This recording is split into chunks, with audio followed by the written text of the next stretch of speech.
Assalamualaikum warahmatullahi wabarakatuh. Saya Daneswari Suciananda. Pada kesempatan kali ini, saya akan memberikan materi Bab 9 Sistem Informasi Manajemen tentang Keamanan Informasi.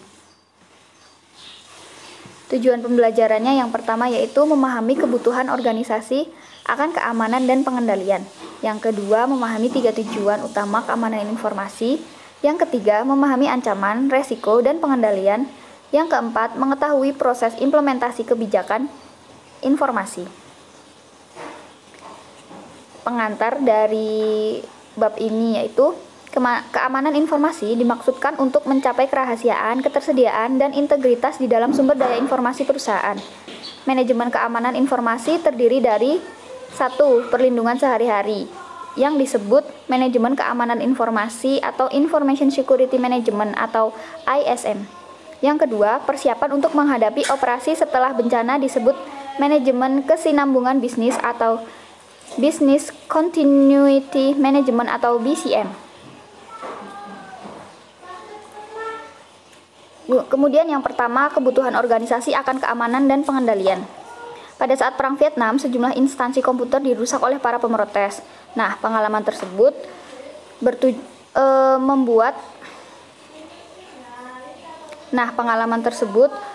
itu meletakkan penjagaan keamanan yang bertujuan untuk menghilangkan atau mengurangi kemungkinan kerusakan atau penghancuran serta menyediakan organisasi dengan kemampuan untuk melanjutkan kegiatan operasional setelah terjadinya gangguan.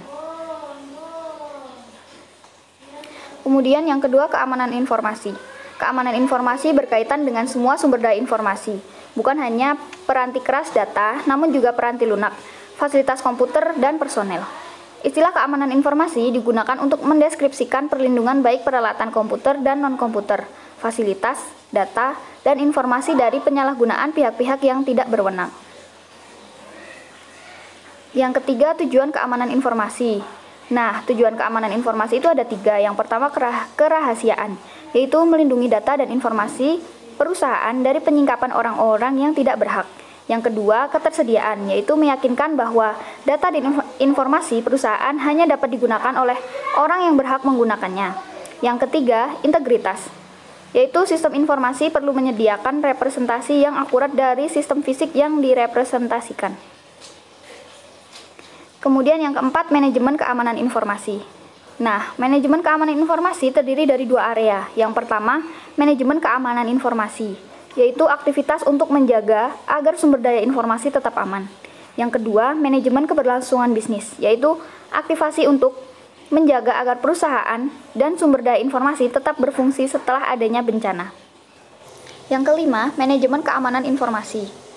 Nah, ini ada 5 tahap. Yang pertama yaitu identifikasi ancaman atau threat yang dapat menyerang sumber daya informasi perusahaan.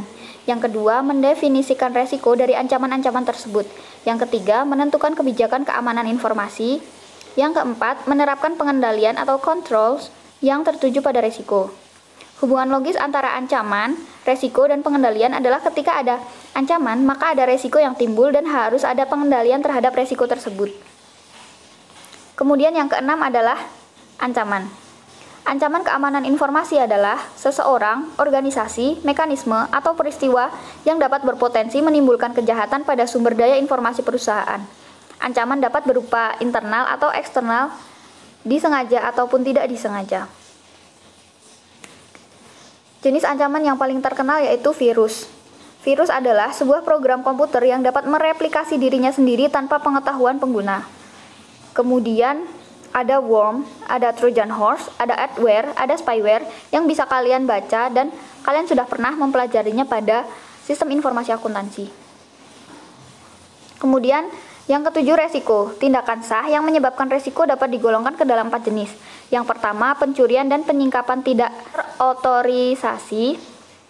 Yang kedua, penggunaan tidak terotorisasi. Yang ketiga, pembinasaan dan pengingkaran layanan yang tidak terotorisasi. Dan yang keempat, modifikasi yang tidak terotorisasi. Yang kedelapan, e-commerce.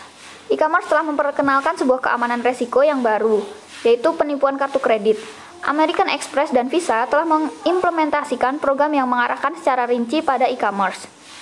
American Express mengumumkan penyediaan angka kartu kredit Angka ini dibandingkan dengan angka kartu kredit pelanggannya yang ditujukan pada perdagangan online menggunakan e-commerce yang memilih American Express untuk pembayarannya.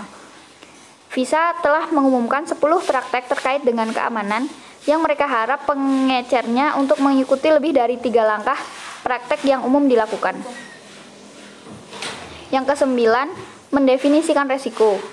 Resikonya itu ada 4. Yang pertama, mengidentifikasi aset bisnis yang harus dilindungi dari risiko.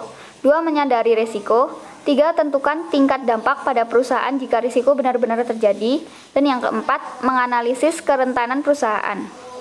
Pendekatan sistematis dapat diambil dari langkah 3 dan 4 dengan menentukan dampak dan menganalisis kelemahan. Yang ke-10, kebijakan keamanan informasi. Mengabaikan apakah perusahaan mengikuti strategi manajemen risiko atau kepatuhan tolak ukur maupun tidak, suatu kebijakan yang menerapkan kebijakan keamanannya dengan pendekatan yang bertahap. 5 fase implementasi kebijakan keamanan yaitu: yang pertama, inisiasi proyek, yang kedua, penyusunan kebijakan, yang ketiga, konsultasi dan persetujuan, yang keempat, kesadaran dan edukasi, dan yang kelima, penyebarluasan kebijakan. Yang ke-11, pengendalian atau kontrol, yaitu mekanisme yang diterapkan baik untuk melindungi perusahaan dari risiko atau meminimalkan dampak risiko pada perusahaan jika risiko tersebut terjadi. Pengendalian dibagi menjadi 3 kategori, yaitu teknis, formal, dan informal.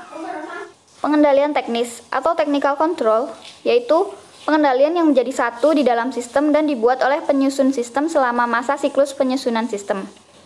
Technical control terdiri dari pengendalian akses, sistem deteksi gangguan, firewall, pengendalian kriptografis, pengendalian fisik, dan meletakkan pengendalian teknis pada tempatnya. Kemudian pengendalian formal, mencakup penentuan cara berperilaku, dokumentasi prosedur, dan praktik yang diharapkan. Pengendalian ini bersifat formal karena manajemen menghabiskan banyak waktu untuk menyusunnya, mendokumentasikan dalam bentuk tulisan, dan diharapkan untuk berlaku dalam jangka panjang. Yang terakhir, pengendalian informal. Pengendalian informal mencakup program-program pelatihan dan edukasi serta program pembangunan manajemen. Pengendalian ini berkaitan untuk menjaga agar para karyawan perusahaan memahami serta mendukung program keamanan tersebut. 12. Dukungan pemerintah dan industri.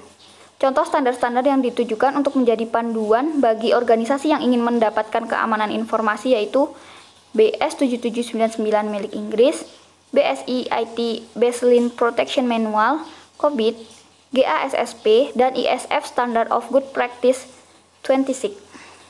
Peraturan pemerintah, baik di Amerika Serikat maupun Inggris, telah menentukan standar dan menetapkan peraturan yang ditujukan untuk menanggapi masalah pentingnya keamanan informasi yang makin meningkat. Contohnya bisa dibaca di buku. Kemudian standar industri. Di Center of Internet Security atau CIS adalah organisasi nirlaba yang didedikasikan untuk membantu para pengguna komputer guna membuat sistem mereka lebih aman. Bantuan diberikan melalui 2 produk yaitu CIS Benchmark dan CIS Scoring Tools. Sertifikasi profesional. Mulai tahun 1969-an, profesi IT mulai menawarkan program sertifikasi. 3 contoh berikut mengilustrasikan cakupan dari program-program ini. Yang pertama, Asosiasi Audit Sistem dan Pengendalian. Yang kedua, Konsorsium Sertifikasi Keamanan Sistem Informasi Internasional. Dan yang ketiga, Institusi SANS. Manajemen keberlangsungan bisnis terdiri dari 3 rencana, yaitu rencana darurat, rencana cadangan, dan rencana catatan penting. Penjelasannya bisa kalian baca di buku atau di slide ini. Sekian yang bisa saya sampaikan. Mohon maaf apabila terdapat banyak kesalahan. Terima kasih. Wassalamualaikum warahmatullahi wabarakatuh.